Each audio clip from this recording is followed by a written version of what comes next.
Precisamos de volta com o CJC+, para toda Brasil. Um abraço, Luiz Felipe, nosso produtor, Cara, que fala enquanto a gente está falando e embolou a gente tudo aqui, né? Eu abro mão desse programa porque o Luiz Felipe está Ele atrapalhando aproveita. o processo. Não, e nós somos treinados nisso, mas tem uma hora que quando fala muito alto, é muito porque eu rápido, tenho que me concentrar aqui em duas coisas que estão acontecendo.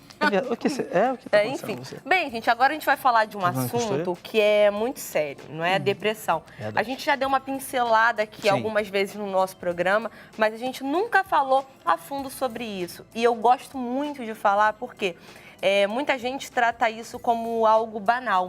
E Uma depressão frescura, não né? é algo banal, é algo muito sério, sim, que precisa ser cuidado. Muitas pessoas, elas conseguem assumir que estão com depressão, pedem ajuda, mas a maioria, elas não conseguem fazer isso, porque acham que vai ser criticada, acham que as pessoas vão apontar o dedo.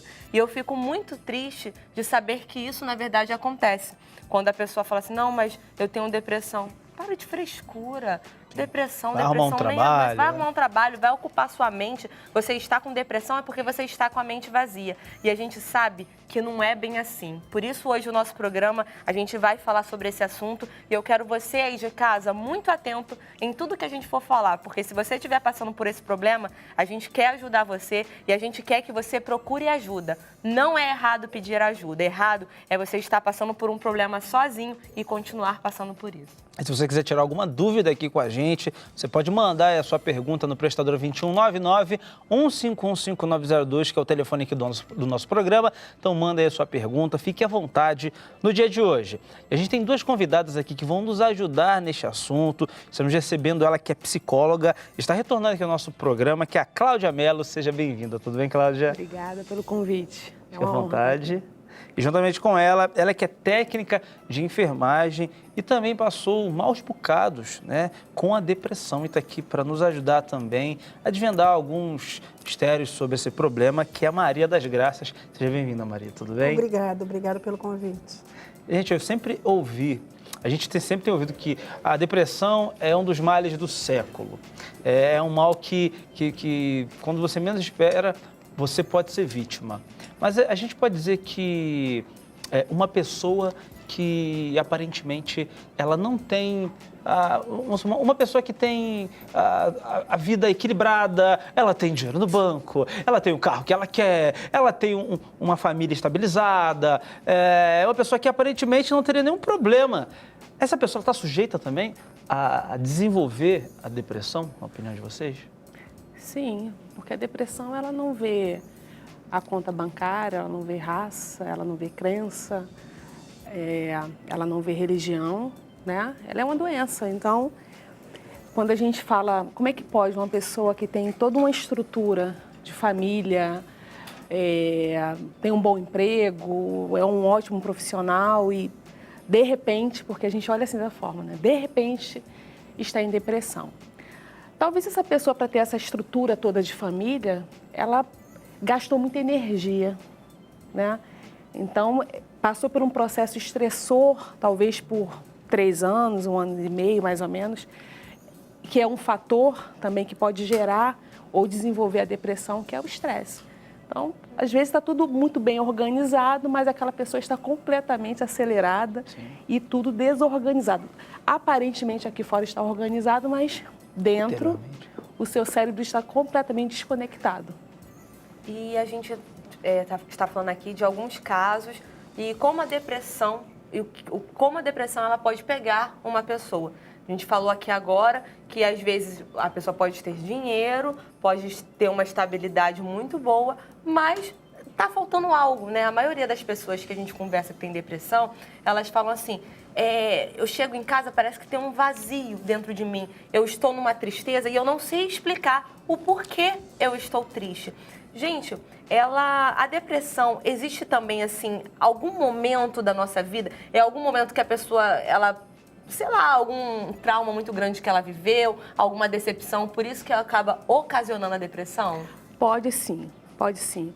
Um processo de luto, né? A pessoa perder um ente muito querido, um desemprego, enfim, existem as questões também hormonais, química. Então, são vários fatores que pode sim desencadear a depressão E às vezes uma situação isolada, né, faz com que a pessoa realmente fique completamente desconectada com ela e com o mundo. E aí a gente fala sobre a tristeza, da forma que você colocou, que na verdade não é uma tristeza. A tristeza, ela tem causa. A depressão nem sempre ela tem uma causa.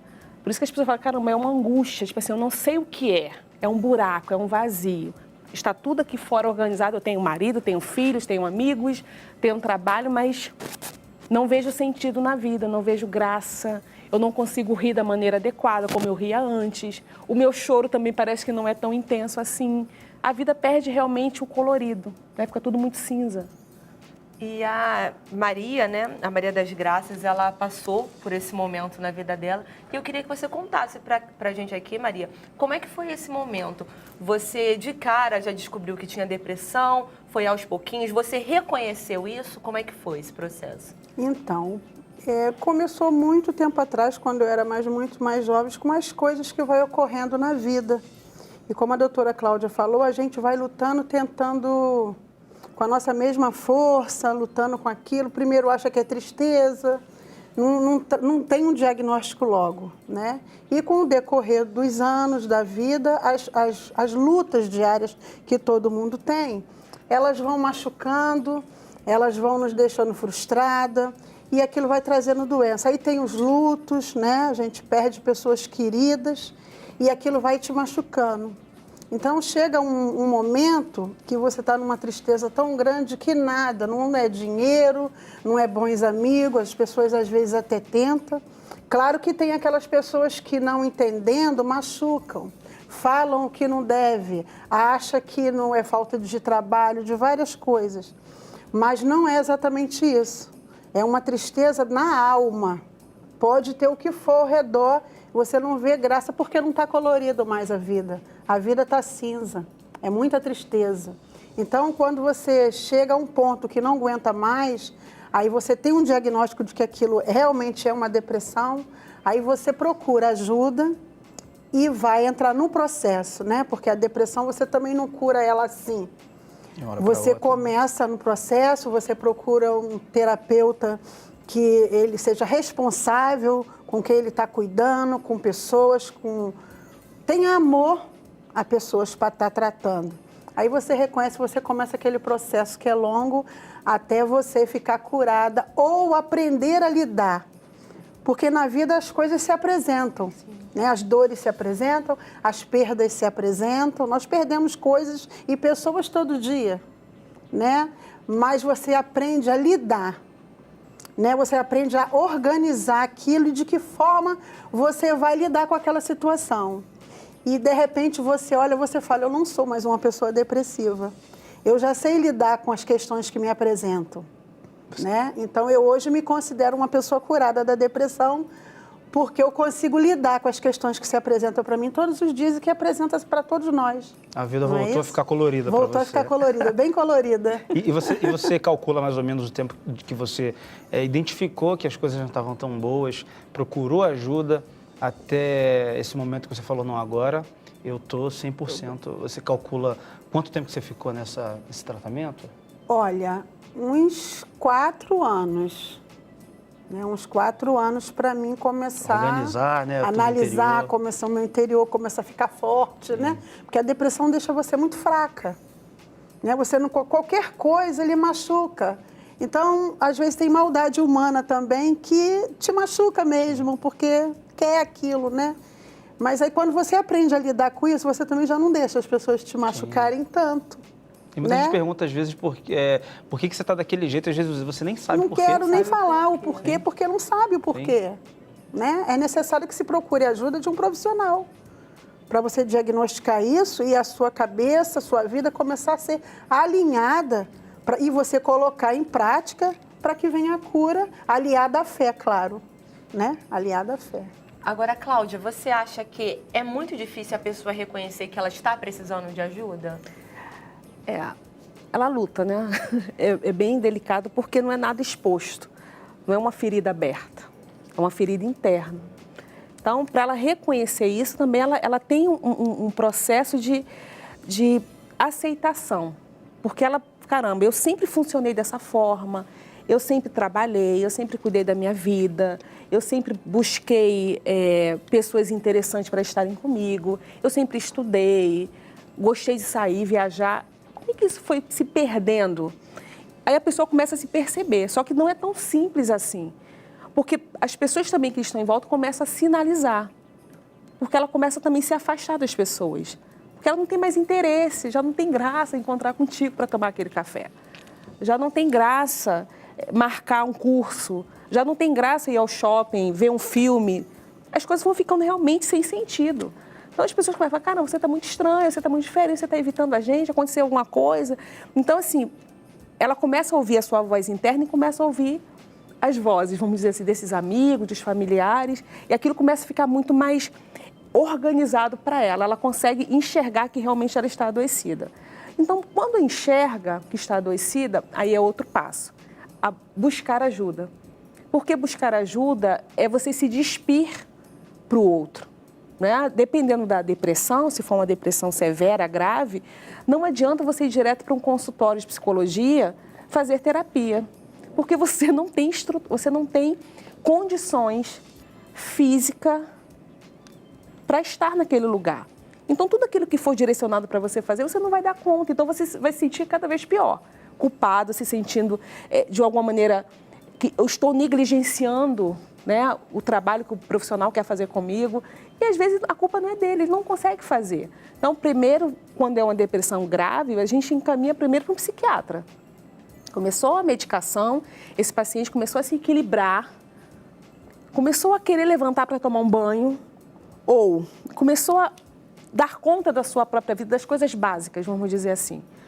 Aí sim, eu acho que a terapia ela vai fazer esse encaixe. Se for uma depressão leve, ok, a terapia vai conseguir tirar essa pessoa desse lugar. Depois, se a pessoa conseguir se organizar sem uma medicação, melhor ainda, porque ela pode encontrar essas ferramentas dentro do processo terapêutico, essas ferramentas para ela conseguir lidar melhor com as questões, igual a Graça mesmo falou, a Maria, que a pessoa vai conseguindo lidar com a vida, porque a vida ela realmente apresenta alguns desafios, né? E a gente não tem como se proteger de tudo isso, a gente tem como buscar recursos para lidar com eles. Então, assim, perceber a doença não é simples, assumir que está doente também não é, mas quando eu percebo que a pessoa ela consegue se olhar e falar assim, caramba, olha só, já perdi um ano, porque às vezes se passaram um ano. A pessoa nem percebe. Não, né? Percebe. Gente, já tem 3 anos que eu não vejo a minha amiga, já tem não sei quanto tempo que eu não vou ao cinema, já tem tanto tempo que eu não compro uma roupa. Pensa numa mulher que gosta de sempre comprar um brinco, sei lá o que, um batom. Já, tipo assim, pra que batom? Então as pessoas assim, começam a sinalizar e ela dá conta da sua vida e fala, caramba, eu preciso me cuidar. Porque aquela palavra que a gente sempre ouve, um abismo chama outro abismo. Né? A pessoa está num buraco, no subsolo. Então, assim, como é que ela vai conseguir sair dali sem um suporte de família, amigos, profissionais? Muitas vezes a pessoa não tem conhecimento da causa, né? Do que causou isso. Sim. Mas a gente tem um VT aqui, um vídeo que fala sobre uma pesquisa que mostra que um dos responsáveis por ser um dos vilões da depressão é o estresse que pessoas adquirem no trânsito. Olha, essa é nova, eu não sabia. Então vamos assistir essa matéria aí. Solta aí. Ficar parado no mesmo lugar por muito tempo ou demorar horas para andar apenas alguns metros. E quem olha para o lado não vê saída. Todos estão presos no mesmo problema, o trânsito.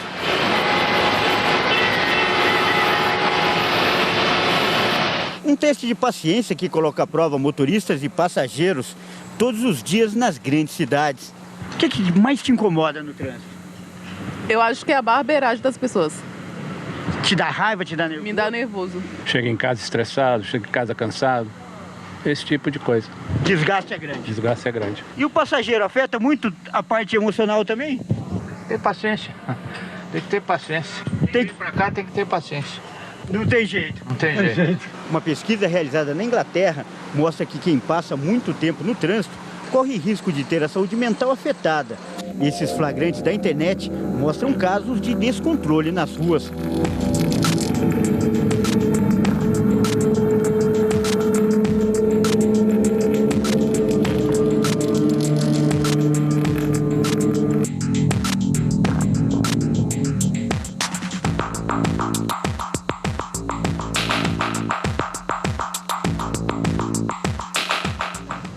Quando os carros param e as filas se formam, as pessoas perdem, além de tempo, saúde. O estudo revela que quem passa mais de 1 hora por dia no trânsito tem 33% de chance a mais de ter depressão ou 10% de enfrentar uma grave crise de estresse.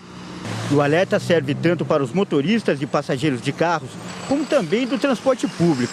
É importante a gente salientar que é o estresse mais grave, né, chamado por nós especialistas de estresse do tipo exaustão ou burnout. Os hormônios do estresse, eles também levam ao desequilíbrio da região cerebral responsável pela saúde emocional. Portanto, a depressão também será decorrente desse desequilíbrio causado pela tensão na direção.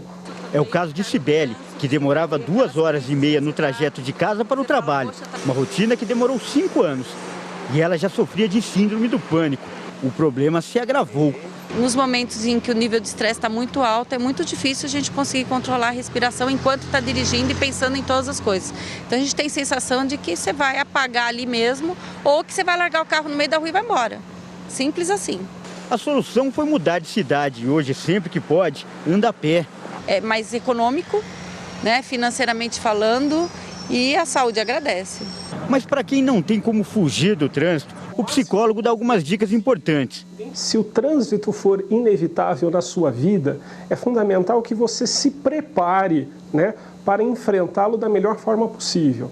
Então, leve água para se manter hidratado, algumas balas que possam repor glicose no seu organismo e, principalmente, prepare uma playlist bem agradável para que você possa chegar no seu trabalho ainda completamente pleno para render naquele dia e poder voltar para casa saudável.